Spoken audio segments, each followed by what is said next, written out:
Step 4 in our change process is thank people for giving us input. Thank people for giving us input and avoid punishing the messenger. Thank. Sounds simple, not so easy.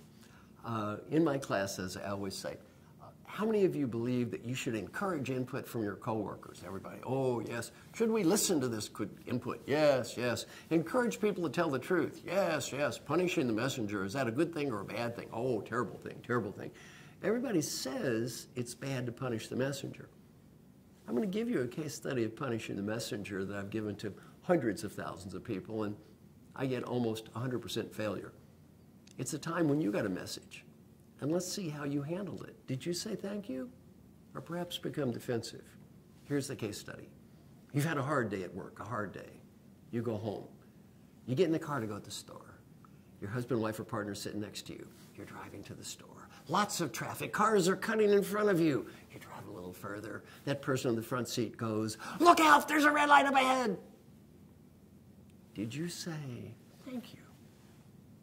Or perhaps something that sounded a little more like, "What do you mean there's a red light ahead? Don't you think I can see? I know how to drive this car. Why don't you be quiet and let me drive?"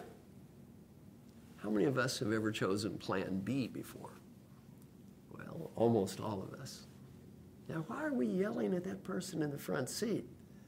I've asked thousands of people that question and come up with a lot of excuses. I was frustrated. I was upset. They said it in a bad tone. Almost every excuse, who do we blame? The other person. Why are we really yelling at that person in the front seat? 2 words, ego and pride. Too much ego and too much pride. And by the way, do you pay the price later for that prideful and egotistical outburst? Yes or no? A happy price or a sad price? Is that a smart outburst or perhaps a stupid outburst? Now, funny story in my class at Dartmouth. A man is in my class and he says, "Oh, I've got an embarrassing story." He said, "My wife was always correcting my driving. Finally, I said, 'I'm sick of you correcting my driving. I know how to drive this car. Why don't you be quiet and let me drive?' He said, 'I'm embarrassed to say about 2 weeks ago, I ran a stop sign. Wow, plowed right into another car. It was totally my fault. My first reaction, I looked at my wife and I said, 'Why didn't you say anything?'" Well, learn when people give you input just to shut up and say thank you. Now I'm going to give you 2 examples of asking for input, a very negative example and a positive example. First, the negative example. There's a fantastic book called The Checklist Manifesto, written by Dr. Atul Gawande at Harvard Medical School. Now, Dr. Gawande's research is very compelling. If a doctor goes in for a surgery and the nurse asks the doctor a series of very simple questions from a checklist before the surgery, the odds on unneeded infection plummet, and the death rate because of unnecessary infection is cut dramatically. The huge majority of hospitals around the world do not allow the nurse to ask the doctor the questions. What's one of the questions? Did you wash your hands? Why? Ego. According to Dr. Gawande, thousands of people have died because of the egos of surgeons. Ego. Now that's a negative case study. Now, a positive case study. Every year I train the admirals in our fine United States Navy. Now, I don't charge them any money because their billing bureaucracy is so big and so painful. I said, "Look, we'll both make more money if you pay me nothing, so don't pay me." They don't give me money. They give me treats. A few years ago, my treat, day in a nuclear submarine.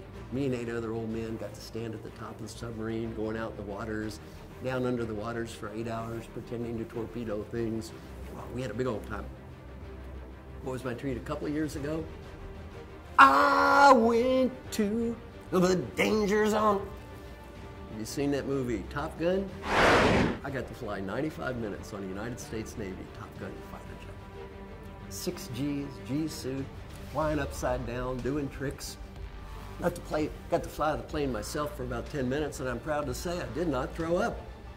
Now, before I took off, I noticed this kid is asking my host, Admiral Mark Guadagnini, head of Naval Aviation Training at the time, a series of simple questions from a checklist. These weren't tricky questions. What was the first question? How much fuel do you have? And I said, "Sir, this is puzzling. The doctor doesn't like the nurse asking the question because their ego's too big." Now I said, "No offense, sir, nobody in the world's got a bigger ego. The United States Navy Top Gun fighter jet pilot who becomes an admiral. You're going to have the biggest ego in the world." Yet you don't care this kid asked you the question. I said, sir, what's the difference? He said, Marshall, there's a huge difference. You see, that operation crashes, you die. That plane crashes, I die. He said, you put a gun to the doctor's head and said, you know, sir, that patient dies of an unneeded infection. I'm going to blow your brains out. They'd be asking a question twice. Well, ask, listen, think, and thank people. And always remember, don't punish the messenger. Don't punish those people who are trying to help us and tell us the truth.